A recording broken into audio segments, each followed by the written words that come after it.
All right.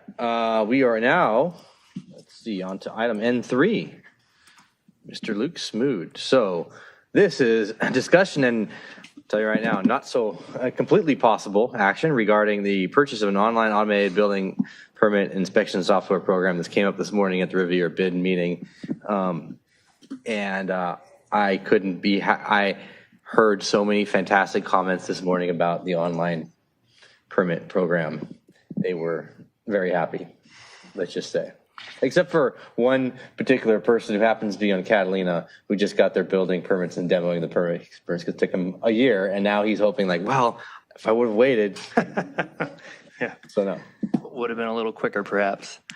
Well, thank you, Mayor Pro Tem and Council. So the item before you tonight, as you mentioned, is in regards to our online building permit application. And so basically, it's a strategic planning item that's been with us for several months, and it centered around establishing better processes internally and then also looking at technological solutions that could help us improve those processes. And so from a process standpoint, the building division's been working really hard to evaluate and improve their processes internally. Like many departments and divisions, they were kind of forced into new methods of doing business with the COVID-19 pandemic. And so instead of accepting things over the counter in a contactless environment, started taking plans and submissions online through email.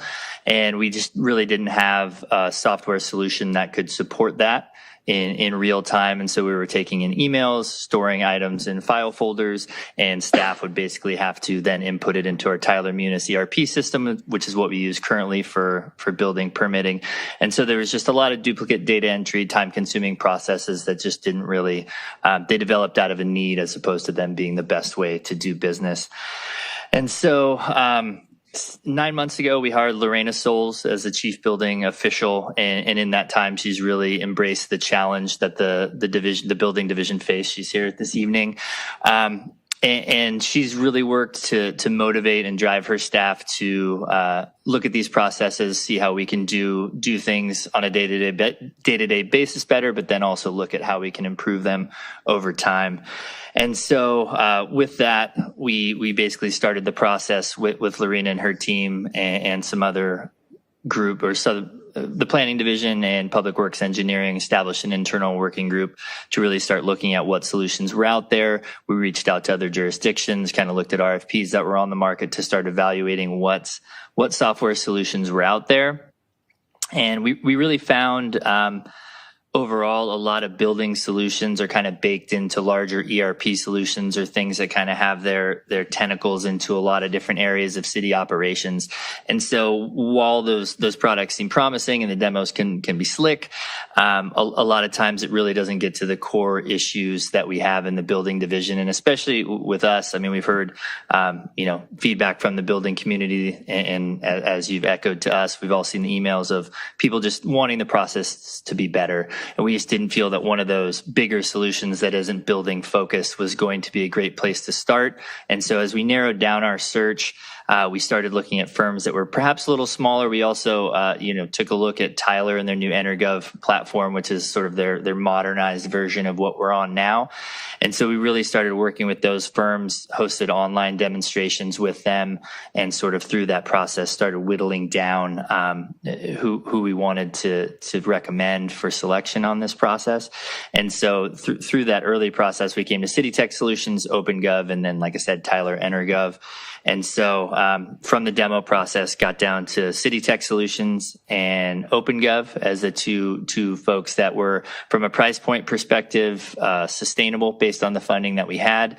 And then also were small enough that we felt we could get a streamlined implementation that would give us immediate process improvements and enhanced online tools, but also be something that we could work with going forward. And so started reaching out to cities that were using those platforms, and then really came to find that we believe the CityTech Permit solution was going to be the best solution. And the reasons why, it's one of the few solutions out there that is really truly building focused.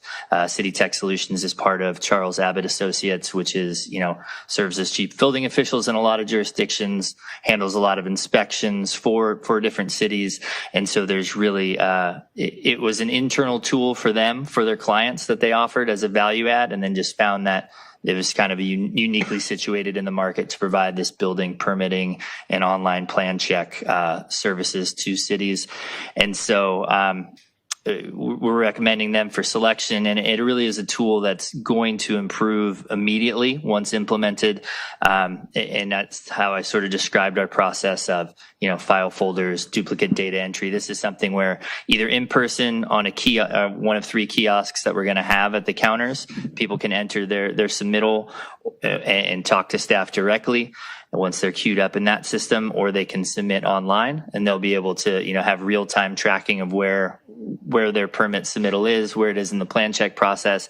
And from an internal perspective, we're going to have intake of that data based on what the builder provides. It's not going to be something that we're entering off an email and interpreting it. They're going to enter all the information for their project as well as their contact information. And then we're going to be able to route it pretty seamlessly through the different divisions and departments and really have a good tracking mechanism and one central repository where now, if we route it to fire doesn't necessarily have access to that main folder with the original email. And there's just a lot of gaps in communication that I think we can shore up through this process. It will also integrate with Bluebeam, which we brought on several months ago. Staff's been using that for the online plan checks, and so it's really basically going to integrate with the process improvements we've already made and help us moving forward as well. And it's reasonably priced. It'll be $109,000, a little over $109,000 the first year, and then it'll be $72,000 and change for the out years with the 2% escalator if we go beyond the 3-year initial term. And with that first year, the system is one of few out there that's recognized by the California Energy Commission, is able to provide a solar app plus, which is automated permit processing system. And so there's a grant program out there that this system is eligible for, and it's based on population size. And from that, Redondo Beach is eligible for $60,000 in funding. So that'll cover over half of the initial year's cost. And with the $200,000 that was dedicated towards this from the decision package in last year's budget, that would cover the initial 3-year term with that funding, the $60,000 grant funding, and the $200,000 is there. So for all those reasons, that's our suggestion for acceptance of this contract tonight and moving forward with the CityTech Solutions platform. And I'm here with any questions you may have.